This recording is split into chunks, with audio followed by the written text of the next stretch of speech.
Hi guys, आप लोग कैसे हैं। उम्मीद करता हूँ आप लोग ठीक होंगे। चलिए आज की सवाल के जवाब हम दे रहे हैं। एक हमारा स्टूडेंट है मोहम्मद फ़िरोज़ अहमद, कानपुर से। उसका सवाल ये है कि हम लोग पढ़ाई कर रहे हैं, जैसे आप कोई भी क्लास में हो, इससे कोई मतलब नहीं है। मतलब हमारा पढ़ाई कर रहे हैं, लेकिन हम ये चाहते हैं कुछ पढ़ाई करने का जो हमारा तरीका हो यूनिक हो, मतलब अलग हो। तो उसी के बारे में हम बात करते हैं। देखिए, सबसे पहले आप कोई भी क्लास में हैं, समझ लीजिए कि हम आज से 0 लेवल से स्टार्ट कर रहे हैं, शुरू से। माइंड में ये सेट कीजिए, समझ लीजिए इतना नहीं, जो भी पढ़ा ठीक अपना जगह पे है, और जो आज से पढ़ाई हमारा होगा वो पढ़ने का अंदाज सबसे अलग होगा। और माइंड में ये भी सेट रखना है कि मुझे सबसे कुछ अलग करना है। आज से पढ़ाई हमारा स्टार्ट हम करेंगे, कुछ अलग करना है। और पढ़ाई का मकसद ये कुछ टारगेट लेकर चलना है। एक टारगेट बनाना, सबसे पहले आपको एक टारगेट बनाना है। टारगेट होना चाहिए कि आप किसी भी क्लास में हैं। अब हम इसी मेरा वीडियो तो सब देखते होंगे, बच्चा भी देख रहे हैं, बड़ा भी है। वो 10 में पढ़ते हो या 7 में हो या 8 में हो, 11 12 हो, जो भी हो। इसीलिए हम क्लास के बारे में नहीं बता रहे हैं, हम डायरेक्ट ये आपको बोल रहे हैं कि आप कोई भी क्लास में हो, ये कोई चीज़ की तैयारी कर रहे हैं आप, तो ये आपको ध्यान रहे कि सबसे पहले आपको एक टारगेट लेना है। मुझे इस फील्ड में जाना है और ये बनना है। आज पढ़ाई आप शुरू कर रहे हैं 0 से। टारगेट होगी आपका, सबसे पहले एक टारगेट बनाना है।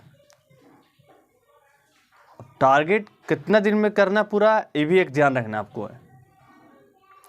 तो आपका टारगेट हो गया कि मुझे जिस फील्ड में जाना हो, ये तो आपका आप पे डिपेंड करता है कि आपको किस फील्ड में जाए इंटरेस्ट, और किस में आपको जाना है आज, और किस में आप जाने के बाद सक्सेस हो सकते हैं।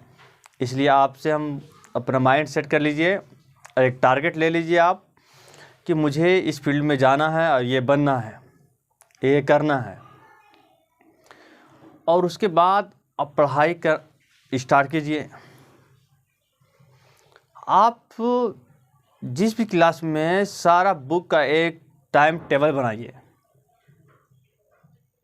टाइम टेबल बना दीजिए कि हमारे पास 8 विषय है या 10 विषय है या 5 विषय, जो भी हो सब्जेक्ट आपके पास है, या 5 सब्जेक्ट हो या 10 सब्जेक्ट हो या 8 सब्जेक्ट हो, जो भी सब्जेक्ट आपके पास है, सारा सब्जेक्ट का एक टाइम टेबल बनाइए कि इस किस सब्जेक्ट में मुझे कितना देर पढ़ना है। मान लिया जाए आपको पास केमिस्ट्री है, फिजिक्स है, मैथ है, हिंदी है, उर्दू है, संस्कृत है, जो भी आप जिस मतलब क्लास में हो उसके हिसाब से अपना चूज करना है। अब सबको एक टाइम टेबल बनाना है। अब टाइम टेबल के हिसाब से आपको रीडिंग करना है, पढ़ना है। सब विषय में आपको किसी में 2 घंटा, 2.5 घंटा, 1 घंटा, 1.5 घंटा, जो भी है आपको अनुसार, जिस विषय में आपको लगता है कि उसमें आपको सेट करना है। और टाइमिंग आपको सुबह में, शाम में, जिसमें कि आप फुर्सत में हो, जिसमें कि आप आसानी से बेहतरीन ढंग से आप उसमें तैयारी कर सके उस समय, जिसमें कि आपको तैयारी करने में ज़्यादा मन लगता हो, जिसमें वो टाइम आपके पास हो। सब चीज़ को देखते हुए करना है। ऐसा नहीं, पढ़ाई के मतलब ये नहीं होता है कि सारा चीज़ छोड़ के लगे हुए हैं, नहीं। हर प्रॉब्लम को, हर समस्या को, हर सिचुएशन को देखते हुए पढ़ाई करना है, और स्टूडेंट उससे करते हैं। अपना ही प्रॉब्लम समझता है कि मेरे साथ क्या प्रॉब्लम है, घर वालों की भी सिचुएशन देखता है कि मेरे घर की सिचुएशन कैसा है। हर तरह को आपको देखना है। उसके साथ आपको एक टाइम टेबल बनाना है। टाइम टेबल बना करके आप उसके अनुसार आपको तैयारी करना है और सारा सब्जेक्ट में आपको फोकस करना है और सारा सब्जेक्ट आपको ध्यान से रीडिंग करना है। कभी कभी ऐसा होता है कि हम लोग अपना सारा इंतज़ाम किए और 2, 4, 10 दिन पढ़े फिर छोड़ देते हैं। ऐसा व्यक्ति वो लोग काम करते हैं कि जिसके पास कोई टारगेट नहीं है, कोई मकसद नहीं है कुछ बड़ा करने का, उससे कोई फोकस है उस पढ़ाई पर उसका है, बस उसका यही मकसद होता है कि बस पढ़ के पास हो जाना है, पढ़ लेना है, बस यही सब कारण से वो उसका पढ़ाई ख़त्म हो जाता है। आपको एक टारगेट लेना है, अपना पढ़ाई पर फोकस करना है, आपको कुछ अलग करना है, कुछ बड़ा करना है। जब आप ऐसा पढ़ाई करेंगे और कभी भी पढ़ाई को आप कभी भी रट्टा नहीं मारें। पढ़ाई को रट्टा नहीं मारना है, पढ़ाई को पढ़ना है, रीडिंग करना है, मैथ को बनाना है। एक न बार ना बने 2 बार बनाइए, 2 बार नहीं 3 बार बना, उसे आप बार बार प्रयास कीजिए। आप उसे बार बार प्रयास कीजिए। आप कोई सब्जेक्ट है, फिजिक्स है या केमिस्ट्री है, हिंदी है, इंग्लिश है, आप उसे जितना लिखेंगे, जितना आप उस पर पढ़ेंगे, उतना आपको पढ़ने में इंटरेस्ट आएगा और आप जल्दी सीख सकते हैं।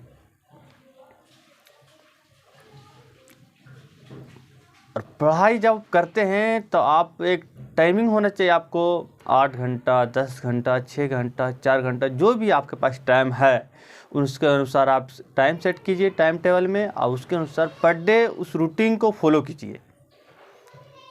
ऐसा नहीं कि बस बना दिए और कुछ दिन पढ़े फिर छोड़ देते हैं। ऐसा भी स्टूडेंट है कि हमने सुना देखा भी कि कुछ दिन पढ़ने के बाद फिर उसका वही हिसाब किताब जो पहले था। नहीं, आपको पढ़ने से ज़्यादा अपना टारगेट पर फोकस करना है। जैसे आपका टारगेट दिमाग में आएगा तब पढ़ने में आपको मज़ा आएगा और इंटरेस्ट भी आएगा। इसलिए आपका सवाल जो था जिस भी स्टूडेंट का, उसका जवाब मिल चुका है। आपके पास भी कोई सवाल है तो आप कमेंट बॉक्स में कमेंट कीजिए, आपका सवाल को जवाब दिया जाएगा। और मेरे चैनल को सब्सक्राइब कीजिए, लाइक कीजिए और एक दूसरे जगह शेयर कीजिए। आपके शेयर से कोई भी स्टूडेंट को लाइफ बन जाता है, वो सक्सेस हो जाता है, तो अच्छी बात है।